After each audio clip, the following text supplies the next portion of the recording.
Agora eu quero aproveitar, eu lembrei aqui do gatilho, para contar uma ocorrência minha do BOP, uma ocorrência que foi um atentado severo contra a minha vida, certo?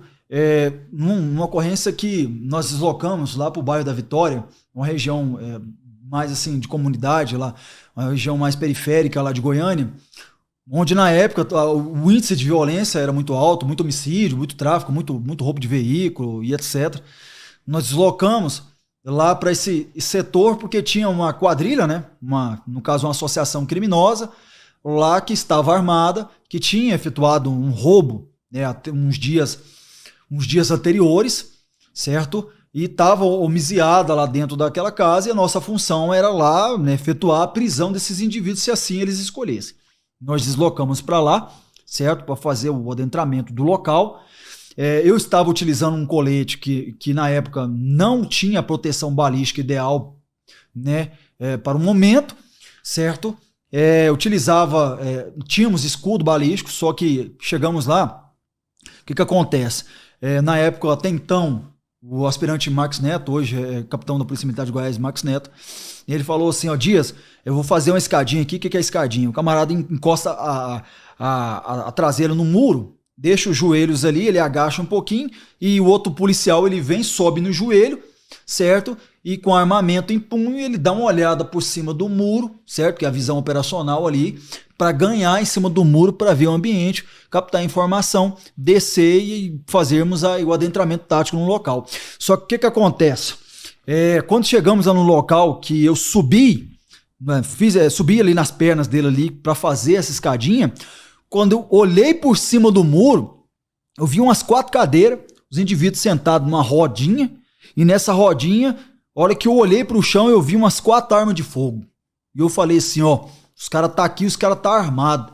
Só que quando eu desci, eu escorreguei, e com isso fez barulho e os caras aprotou. E aí os caras já ficou preocupados, porque no outro dia seguinte, tinha passado uma outra quadrilha lá e tinha sentado o aço no portão lá da residência onde eles estavam homiziados. Então, com isso, eles estavam todo mundo preparado pro conflito, pro combate. O que aconteceu? De pronto eu falei para ele, eu falei assim, ó, o pessoal já aprotou nós, vamos fazer o adentramento, certo? O pessoal tá armado. Só que o que acontece? Nós esperamos de tudo. Só que não deu tempo de pegar o escudo, fomos na tora mesmo, montamos a equipe tática ali, do jeito que o pessoal vê em filme mesmo, na tora. Fizemos esse adentramento tático lá dentro do quintal, lá dentro da residência, era uma residência até grande, certo? E fomos recebidos com tiro. E eu fui o primeiro a entrar, a hora que eu bati o pé no portão, que eu caí pra dentro como ponta da equipe tática, eu já recebi uma rajada de disparos, muitos disparos, vários disparos, né, de 9mm na época, que traçou o portão assim, de cima embaixo na diagonal, certo? Fazendo com que quase viesse a me atingir, mas por bênção de Deus, por mais que cortou assim na diagonal, não, foi um milagre, não fui atingido. E pasmo, o que aconteceu? Aquele colete que eu estava usando, depois eu fui descobrir que ele não, na época, ele não tinha proteção balística daquele tipo de munição, que além de ser 9mm, era uma munição expansiva ponta-oca, que o pessoal aí fora aí vulgarmente chama aí de munição explosiva, não tinha condição de parar aquela munição. Então, obviamente, se aquela munição tivesse atingido, não foi uma coisa de Deus, porque passou assim, eu entrando na porta. Passei assim, a munição, a rajada passou assim. Então, obviamente que, pela lógica, era para pegar no meu peito, no meu tórax, né? Só que não pegou, né? Logo nesse momento que eu passei, não pegou. E eles continuaram disparando, nós homiziamos, a equipe tática se aprontou ali pela parede, começou a deslocar pelo canto do muro, fomos tomando os ambientes da casa, houve um conflito muito grande, né? Houve óbitos, obviamente, depois dessa situação, porque nós reagimos legalmente a essa injusta ameaça, mas foi uma situação que me fez refletir na vida. Porque depois que a ocorrência acabou, foi uma ocorrência de sucesso, porque, lógico, ninguém morreu, eu parei, né, e eu pensei assim, caralho, eu vou morrer nessa polícia. Eu tô muito acelerado, eu tô doido demais. A gente podia ter pensado mais um pouquinho, pegado o escudo, entrado com mais cautela, né? Por mais que a gente é uma equipe treinada, uma equipe tática, mas a gente tem que tomar mais cuidado. Tem um debrief antes. O que é um debrief? É aquela reunião que a tropa faz depois da ocorrência para estudar o caso, para melhorar, para saber o que pode mudar, a doutrina, para saber o que aconteceu de errado. A função é melhorar, né? Isso acontece em muitos lugares, muitas empresas também. A função é melhorar. Então o que acontece? Depois eu parei e pensei assim, cara, se eu não tomar cuidado, eu não tirar o pé do acelerador, eu vou morrer. Vou morrer, e a minha filha tinha acabado de nascer, e eu tava com aquela situação, eu pensei assim, cara, isso aqui vai dar. Quando eu cheguei em casa, né? Tipo aquele filme Tropa de Elite, que tem um Capitão Nascimento que chega na casa dele lá, não descontei na minha família, nervoso, né? mas só que assim, eu cheguei em casa muito pensativo, né? Eu sempre converso muito com a minha esposa. Eu e a minha esposa não tem segredo. Então, muitos segredos dentro da instituição, de ocorrências, de vivência, eu conto para ela. Ela é uma base da minha casa, então eu conto para ela, e isso é bom para poder eu aliviar a tensão naquele momento, para poder melhorar como pessoa, ela me dá umas dicas também, então isso é muito agradável para mim, é muito bom, né? Eu agradeço a Deus pela esposa que eu tenho, então isso aí é ótimo. Então o que acontece? Eu cheguei em casa e falei assim, camarada, eu vou ter que dar uma reduzida, tomar mais cuidado, porque eu quero ver a minha filha crescer e eu quero ver a minha filha nascer. E já pegando o gancho, né, eu lembrei de uma história aqui que até me emociona, outra história com meu filho. Né? Meu filho, assim que ele estava, ele nasceu com essa síndrome, com essa situação, só que ele nunca tinha ido para UTI até então.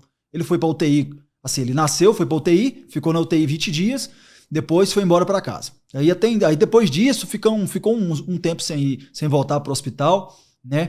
E aí eu já estava, né, operando. Até então eles tinham criado um grupo novo dentro do comando ambiental, que seria o grupo tático ambiental, que pegava as ocorrências ambientais mais complexas, que seria a situação de ocorrência de garimpo e etc., né, ocorrências que tem ali o pessoal com arma de fogo, miseado em ambiente rural, essas situações mais complexas.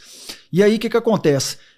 Eu fui para uma operação ali na cidade de Araguapaz, certo? O nosso objetivo era cumprir uma missão lá e fazer uma saturação na região, né? Buscar amenizar o índice de violência na região. Estava tendo muito roubo em fazenda, muita situação complexa na região lá, e nosso objetivo foi para lá para poder agir em cima disso aí. Só que quando nós estávamos lá na operação, um guerreiro, um amigo meu, que eu trabalhei com ele no BOP, me ligou. Né, me ligou falando assim, nós demos um apoio aqui para sua esposa, né, nós fomos de viatura aqui, encontramos a sua esposa levando o seu filho no seu carro para o hospital, e nós fizemos aqui a proteção aqui do veículo, conduzimos o veículo dela até o hospital, eles estavam na barca do BOP, né, e eu agradeço eles demais por isso, por Deus ter usado eles, né, por ter abençoado, né. Então, na época, se não me engano, era o sargento Valdemir. Eu fico muito grato por isso. Né? E aí, o que acontece? Eu estava nessa operação, imagina, o guerreiro está lá no fim do mundo, na operação policial. É a nossa realidade, pessoal. E você está lá, só que entenda o seguinte, eu tô lá, mas minha cabeça está em casa.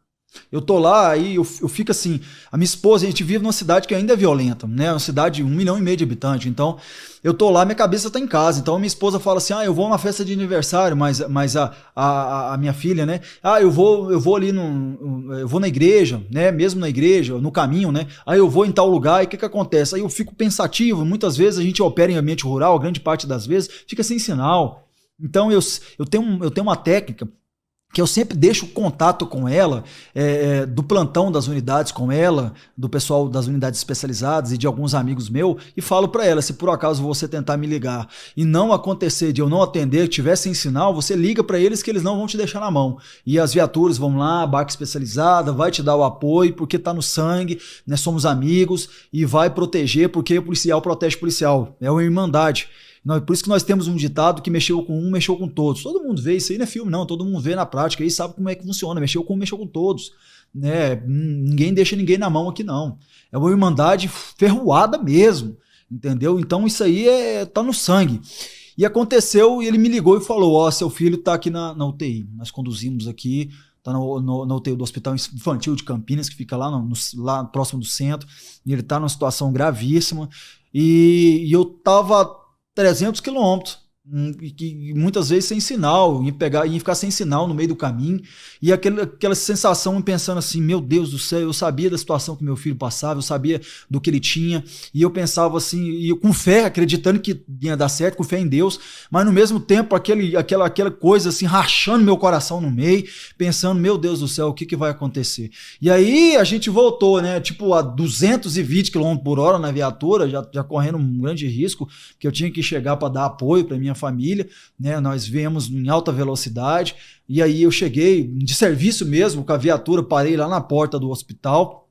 Cheguei lá na porta do hospital, entrei, meu filho estava numa situação muito complicada lá na UTI, uma situação assim drástica mesmo, e depois disso meu filho ficou um mês na UTI, ele passou por uma infecção muito grave, né, uma situação muito drástica, e nós revezando lá com a minha esposa, e eu ainda tendo que trabalhar ainda, pensa, então é complicado, cara. Você tem que ir para sua casa, tirar seu plantão, ir lá fora escutar a história da vida dos outros, os problemas da vida dos outros e lembrar que seu filho tá no UTI, meu irmão.